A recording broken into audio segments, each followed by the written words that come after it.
Shalom, anugerah Tuhan kalau hari ini kita masih bisa melakukan proses pemberitaan firman Tuhan. Saya masih bisa memberitakan firman Tuhan. Saudara-saudara dan Bapak Ibu dimanapun berada bisa mendengarkan firman Tuhan ini. Ini semua adalah anugerah Tuhan. Hari ini kita mau belajar dari seorang Abraham yang diuji oleh Tuhan. Saudara boleh buka dalam Kejadian 22 ayat 1 sampai 2. Kejadian 22 ayat 1 sampai 2. Dan kita beri judul pemberitaan firman Tuhan kali ini, yakni ujian terberat. Kejadian 22 ayat 1 sampai 2. Saya akan bacakan. Setelah semuanya itu Allah mencoba Abraham. Ia berfirman kepadanya, Abraham. Lalu sahutnya, ya Tuhan. Firman-Nya, ambillah anakmu yang tunggal itu yang engkau kasihi, yakni Ishak. Pergilah ke tanah Moria dan persembahkanlah dia di sana sebagai korban bakaran pada salah satu gunung yang akan kukatakan kepadamu. Bapak Ibu, saudara-saudara yang saya kasihi, kali ini Abraham mendapatkan ujian yang paling berat di dalam kehidupannya. Dan saya percaya ujian ini juga merupakan ujian yang terberat bagi semua manusia dimanapun berada sepanjang sejarah dari dunia ini ada. Bapak Ibu, tidak pernah ada seseorang yang diuji seberat yang Abraham hadapi, yakni Tuhan meminta anaknya untuk dikorbankan. Anak yang dijanjikan Tuhan yang sudah didapat oleh Abraham oleh karena dia beriman kepada Tuhan, dan pada kali ini Tuhan memintanya untuk mengorbankan anaknya. Bapak Ibu, bisa dibayangkan hari-hari yang kita lalui sekarang ini terasa berat sekali. Seperti ujian kita ini adalah ujian yang paling berat di dalam kehidupan kita. Bapak Ibu, ada ujian yang lebih berat lagi daripada ujian yang sedang kita hadapi saat ini, yaitu Abraham. Dia sedang mengalami ujian yang terberat di dalam kehidupannya, yakni Allah meminta anaknya Ishak untuk dikorbankan di Bukit Moria. Satu ujian yang paling berat di dalam kehidupan Abraham. Bapak Ibu, bayangkan seandainya kita diberkati Tuhan oleh karena Tuhan menjanjikan hidup kita di dalam keberkatan, tetapi tiba-tiba Tuhan memintanya, atau Tuhan menginginkan kita mempersembahkan apa yang kita punyai. Mungkin itu kekayaan, mungkin itu sebagian dari apa yang kita miliki, untuk dipersembahkan bagi pekerjaan Tuhan.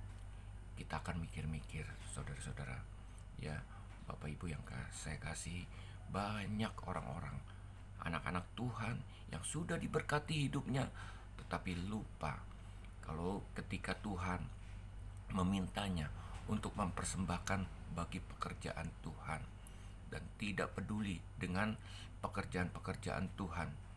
Ini yang terjadi di dalam kehidupan banyak orang-orang Kristen saat ini. Apalagi ketika Tuhan meminta kepada kita anak untuk dipersembahkan seperti Abraham, pasti sudah barang tentu kita akan menolaknya.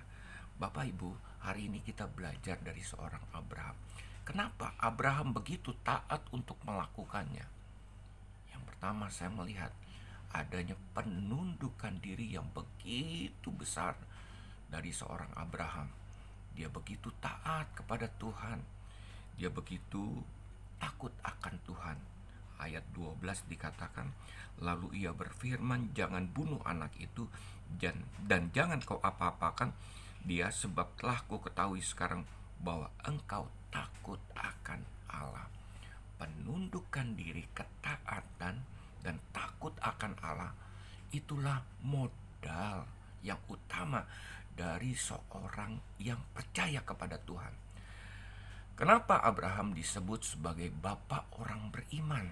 Bapak orang-orang yang percaya sungguh-sungguh totalitas kepada Tuhan. Karena dia sudah melalui ujian terberat di dalam kehidupannya dan dia lolos, Bapak Ibu. Dia memiliki penundukan diri, ketaatan, dan takut akan Allah yang begitu besar kepada Tuhan. Tuhan segala-galanya di dalam kehidupannya. Dia begitu percaya Tuhan sanggup diandalkan. Tuhan sanggup mengubah kehidupannya. Tuhan sanggup untuk merawat kehidupannya. Tuhan adalah segala-galanya di dalam kehidupannya. Tidak ada ketakutan, tidak ada kekhawatiran, tidak ada sesuatu yang harus dia genggam, yang harus dia kuasai. Karena dia tahu segala-galanya adalah milik Tuhan. Dan kalau dia memilikinya, termasuk anak yang dimilikinya, itu adalah anugerah Tuhan dan kasih Tuhan. Bapak Ibu, saudara-saudara yang saya kasihi, iman Abraham bukan iman abal-abal. Ya. Kita mengucapkan sesuatu, lalu kemudian kita lalai untuk melakukannya seperti kebanyakan orang. Ya, kita mudah berubah. Abraham mempersembahkan Ishak dari tempat tinggalnya ini. Dia harus pergi ke Bukit Moria 3 hari lamanya, Bapak Ibu. Perjalanan tersebut selama 3 hari ketika dia memutuskan untuk taat kepada Tuhan, membawa Ishak untuk dipersembahkan di Bukit Moria. Mungkin selama 3 hari perjalanannya itu dia bisa merubah pikirannya dan dia menunda atau menolak apa yang diperintahkan Tuhan di dalam kehidupannya. Tetapi tidak dilakukannya itu. Dia tetap teguh, mantap berjalan ke Bukit Moria untuk mempersembahkan Ishak, Bapak Ibu. Tidak ada keraguan sedikit pun, sekalipun ada jeda 3 hari untuk mengatakan tidak atau menolak atau menunda apa yang sudah menjadi keputusannya, yaitu taat kepada Tuhan untuk mempersembahkan Ishak. Dilakukannya oleh karena dia percaya sungguh-sungguh. Kali ini kita juga belajar dari seorang Abraham yang begitu mengasihi Tuhan. Bukan hanya sekedar dia taat, tunduk, dan takut akan Tuhan, tapi dia sungguh-sungguh mengasihi Tuhan.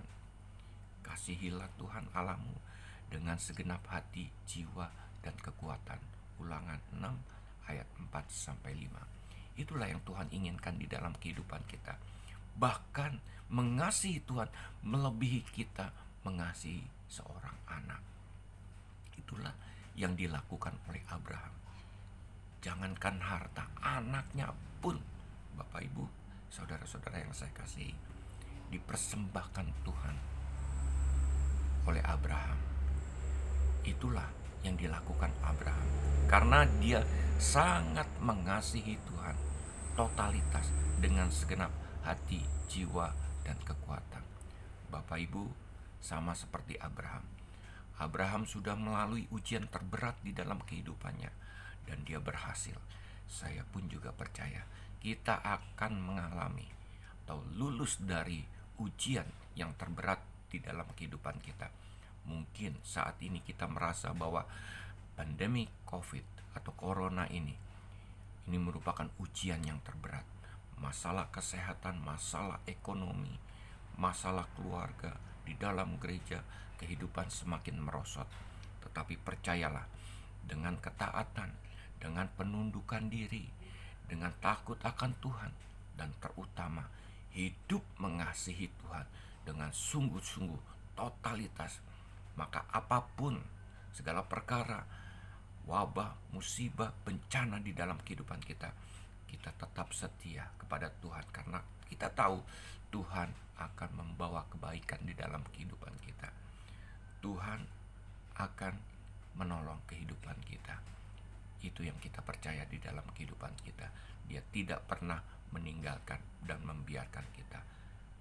Tuhan memberkati. Shalom.